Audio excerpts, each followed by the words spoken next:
اور جیسا لباس پہنو گے ایسے اثرات پیدا ہوں گے. لباس کے اچھے اثرات بھی پیدا ہوتے ہیں، برے اثرات بھی پیدا ہوتے ہیں. کہتے ہیں کہ فرعون اور موسیٰ علیہ السلام کے درمیان میں جو مقابلہ ہوا تھا، اور فرعون نے سارے مصر کے جادوگروں کو اکٹھا کر کے مقابلہ کروایا تھا، اس میدان میں صرف جادوگر مسلمان ہو گئے اور کوئی مسلمان نہیں ہوا. بنی اسرائیل تو مسلمان تھے ہی، فرعون اور قبطی ان میں سے کوئی مسلمان نہیں ہوا، صرف جادوگر مسلمان ہوئے. ایسا کیوں ہوا؟ کتابوں میں لکھا ہے کہ ایسا اس لیے ہوا کہ تمام جادوگر حضرت موسیٰ اور حضرت ہارون علیہ السلام جیسا لباس پہن کر آئے تھے، تو اس کی برکت سے ان کو ایمان مل گیا. تو لباس کے بھی اثرات پڑتے ہیں. یہ ان کا لباس پہن کر کیوں آئے تھے؟ ہاسپٹل میں جس کو داخل کرتے ہیں تو سارے کپڑے اتروا کر ہاسپٹل کے کپڑے پہنوا دیتے ہیں. یہ آج بھی قاعدہ ہے، ساری دنیا میں قاعدہ ہے کہ ہاسپٹل میں جو پہنچتا ہے تو کپڑے اتار کر کے ہاسپٹل کپڑے پہنو. خیر یہ تو انسانوں کا مسئلہ ہے. ایک مرتبہ لنکیشائر میں ہم سلوٹر ہاؤس دیکھنے گئے، تو انہوں نے ہمیں وقت دیا تھا کہ 7:15 بجے آئیے. تو ہم بولٹن سے گئے، برف پڑ رہی تھی اور سخت سردی تھی، ونٹر کا زمانہ تھا. ہم 6:45 بجے پہنچے تو سلوٹر ہاؤس بند ہے. میں نے اپنے ساتھیوں سے کہا بھائی تم نے کیسا وقت لیا ہے، یا تو کوئی کارخانہ کھلا ہی نہیں. تو ساتھیوں نے کہا کہ ابھی 7 بجے کھلے گا. چنانچہ 7 بجنے میں 5 منٹ باقی تھے اور سن دے کر ایک گاڑی آئی اور کھڑی، اس نے کارخانہ تالا کھولا اور اندر سب کھول دیا. دوسری گاڑی آئی، تیسری گاڑی آئی، اور 7:05 پر انہوں نے ہمیں اپنا ڈریس بھیجا کہ یہ کپڑے پہن کر آ جاؤ. یعنی اوپر، اندر تو ہمارے کپڑے رہیں گے لیکن اوپر یہ کپڑے پہن کر آ جاؤ.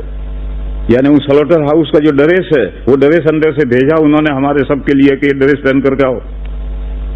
تو میں نے ان سے پوچھا کہ بھئی ہمیں اندر جا کر کام تھوڑی کرنا ہے، نوکری تھوڑی کرنی ہے، زبا تھوڑی کرنے ہیں، ہم تو دیکھنے کے لیے آئے ہیں، ہم یہ لباس کیوں پہنے؟ تو اس نے مجھے جواب دیا، بہت معقول جواب دیا. اس نے کہا کہ آپ اندر آئیں گے تو جانوروں میں بھی گھومیں گے، جہاں گھیٹے بکرے سب بندھے ہوئے ہیں، سینکڑوں کی تعداد میں ہیں، ان میں بھی گھومیں گے. تو آپ کا لباس دیکھ کر ہمارے جانور ڈریں گے، بچکیں گے. اور ہمارے جیسا ہی لباس آپ نے پہن رکھا ہے تو جانوروں کو کوئی نئی بات معلوم نہیں ہوگی. تو بات سمجھ میں آیا کہ جو لباس کا بھی اثر پڑتا ہے. اگر ہم یہ لباس پہن جائیں گے تو گھیٹے بکرے تو ڈریں گے، اور ان کا لباس پہن کر جائیں گے تو نہیں ڈریں گے. ان مثالوں سے معلوم ہوا کہ لباس کا ظاہر کا بھی اثر پڑتا ہے، دوسروں پر بھی اثر پڑتا ہے، اپنی طبیعت پر بھی اثر پڑتا ہے. حضرت موسیٰ علیہ السلام اور حضرت ہارون علیہ السلام دونوں کا لباس پہن کر جادوگر آئے تھے، تو ان کی طبیعتوں پر یہ اثر پڑا کہ موسیٰ علیہ السلام جب لاٹھی ڈالی اور وہ لاٹھی ان کے جادوؤں کو کھا گئی تو سارے کے سارے سجدے میں گر پڑے اور ایمان لائے. تو خود اپنے طبیعت پر بھی اثر پڑتا ہے اور دوسروں پر، جانوروں پر بھی اثر پڑتا ہے، تو دوسرے انسانوں پر کیوں اثر نہیں پڑے گا؟ اس لیے میرے بھائیوں، اسلامی لباس پہن کر مسجد میں آیا کرو.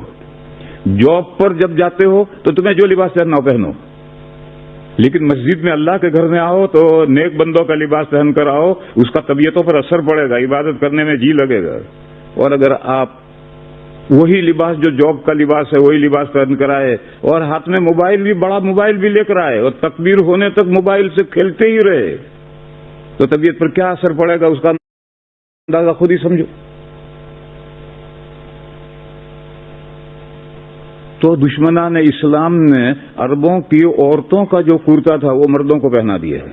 آج عربوں کے جتنے کرتے ہیں یہ مردوں کے کرتے نہیں ہیں، یہ سب عرب عورتوں کے کرتے ہیں جو عرب مردوں نے پہن لیے. مردوں کا کرتا کیا ہے؟ ایک حدیث شریف سنو. نبی پاک صلی اللہ تعالی علیہ وسلم نے ارشاد فرمایا ہے کہ کپڑے کے لیے ٹخنے پر کوئی حصہ نہیں، آدھی پنڈلی تک کپڑا ہونا چاہیے، لنگی بھی آدھی پنڈلی تک اور کرتا بھی آدھی پنڈلی تک. جب حضور نے یہ مسئلہ سمجھایا تو حضرت ام سلمہ جو ام المومنین ہیں انہوں نے ایک سوال کیا کہ یا رسول اللہ عورتوں کے لیے کیا حکم ہے؟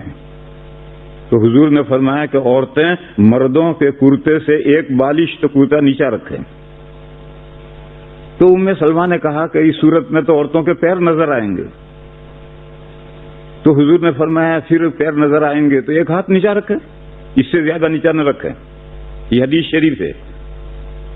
اس سے اگر کوئی سمجھنا چاہے تو مردوں کا کرتا کہاں تک ہونا چاہیے کہ عورتوں کا کرتا اگر ایک بالی سے نیچا ہو جائے گا تو ان کے پیر نظر آئیں گے. آج عرب جو کرتے پہنتے ہیں، اب سوچو کہ وہ مردوں کے کرتے ہیں عورتوں کے کرتے ہیں؟ یہ تو عرب عورتوں کے کرتے ہیں. یہ دشمنان اسلام نے اس کو مردوں کے کرتے بنا دیے. اور جب عورتوں کی چوڑیاں مردوں کے ہاتھوں میں پہنا دو گے تو مردوں کے مزاج میں بزدلی آ ہی جائے گی. اب ہم لوگ حدیثیں تو جانتے نہیں ہیں. عرب جو کریں اسی کو ہم سنت سمجھتے ہیں کہ یہ کرتا جو ٹخنے تک ہے یہ سنت کا کرتا ہے. یہ سنت کرتا نہیں ہے، تو عرب عورتوں کا